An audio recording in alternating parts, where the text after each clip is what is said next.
Last prof was giving some feedback. He mentioned something about 30, 60, 90 days and stuff like that, which is great. But let's talk about what I see as your adoption strategy for this particular project. So your phase one, I'm going to divide it into phases. I'm not going to talk about 30, 60 then. When you make your notes, I think the other thing you should do is then maybe divide it into the 30, 60, 90 days sort of approach, right? But for me, phase one is obviously starting from the top. Your executive sponsorship, right? This should be done in the first 2 weeks, kind of thing. Remember what you're doing here is at the adoption strategy, right? So this is not like you building. Yeah, this is you making sure it's adopted. So you need to create a very visible leadership commitment, right? As part of that adoption strategy in the first 2 weeks, right? So you're getting your CEO here involved or somebody very senior to help you to launch the program. You're then establishing your executive data council. You are communicating your business case, right? Think about your communication strategy and plan I mentioned earlier on.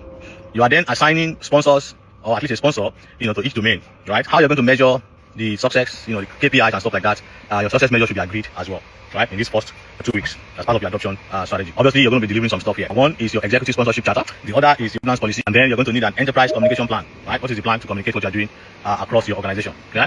What this gives you rather, the business outcome is everyone then understands that this is a business transformation initiative. It's not a data management initiative, right? It's not an IT project, business transformation initiative. That's what you get in that first 2 weeks. That's phase one. Phase two is about the business engagement, right? So you've done that phase one, now you start engaging the business.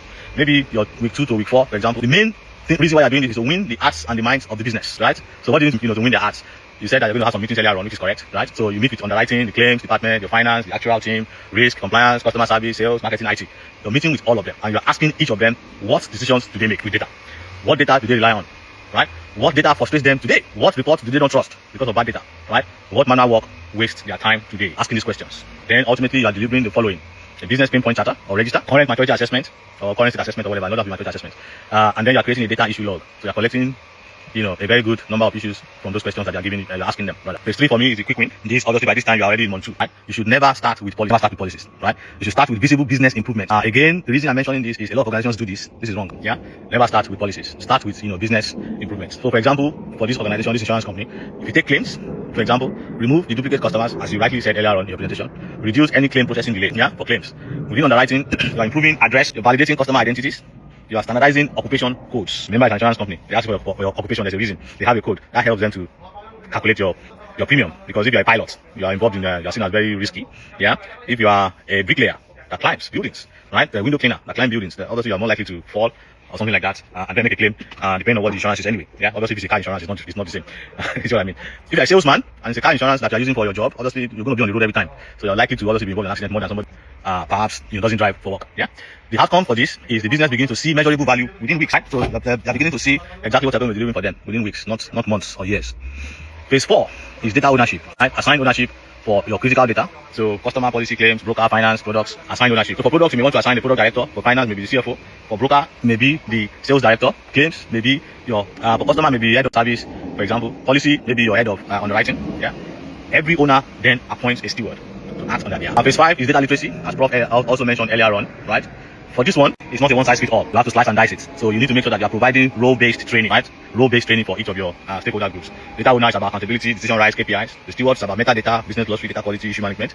For your executive, it's about why data matters, decision making with data, and governance responsibilities. That is how you slice and dice it. Yeah. And then for everyone within your organization, data handling, data sharing, data retention, GDPR, AI awareness. In today's era, what gives you is that people then know what is expected of them. This will greatly help your adoption and your strategy. Phase 6, you now start to embed governance into daily processes. But whilst you are doing this, please make sure that you must avoid additional work. Instead, what you need to do is to integrate governance into policy creation, claims processing, product launches, vendor onboarding, customer onboarding, regulatory reporting, change management, project governance. They're already doing all these things. Yeah, they're already obviously processing claims. Make sure that you're integrating governance into it. Don't create additional work. This obviously helps you to obviously let them see that governance is just part of the business as usual. It's not that you are setting up another layer of work. Phase 4, which is what most people probably start with or focus on. You're going to fail, and you're going to fail woefully if you start with this one. Technology. Technology should always be an enabler. So Microsoft Purview, Colibra, Alation, Informatica, SEMARKI, Power BI, whatever. They need to be an enabler. Yeah. You should use them for business glossary, for data catalog, data lineage, data quality, data ownership, metadata management. Yeah. But it must come after I've done all those great stuff I spoke about earlier on. Automation is basically here to replace manual governance activities. It's not to replace governance activities. Yeah, that's why it must come at the very tail end. Yeah. Then you should also make sure that you have your performance measurement or management in place, and for you to obviously start measuring your adoption, the rate. Do it monthly. Yeah? And you should have some KPIs, for example, around your adoption to start with. Percentage of critical data element has been assigned ownership. Percentage that have stewards trained. Percentage business units participating in your governance councils and stuff like that. Policy and data quality dimensions, setting up and all that kind of stuff. Percentage of policies have been acknowledged and published. For data quality, duplicate customer rate, claims data completeness, for example, Address accuracy. Example could be some KPIs that you can have in place. For the business itself, you should also have some KPIs. Reduction in claims leakage. I think you all mentioned that earlier on. Faster underwriting decisions, reduce manual reconciliation, improve customer satisfaction, regulatory findings. They are great KPIs that you should have in place. Another thing to have in your adoption strategy is your, how do I describe it? Recognition. How are you going to recognize the great stuff that people are doing? Obviously, so maybe you have Data Steward of the Month award, for example, recognition, best business domain, best data quality improvement, innovation award, executive recognition. People support what they are recognized for. It's very good to have it in your adoption strategy. Yeah. Lastly but not the least, obviously, is your continuous improvement. Yeah, continuous improvement. We assess your maturity, review your KPIs, add new data domains, refresh your training programs, update your business glossary, review your AI readiness, improve on your governance controls, review your policies, your standards, your issue management process, right? Continuously improving on them. So these 10 phases is a fantastic adoption strategy.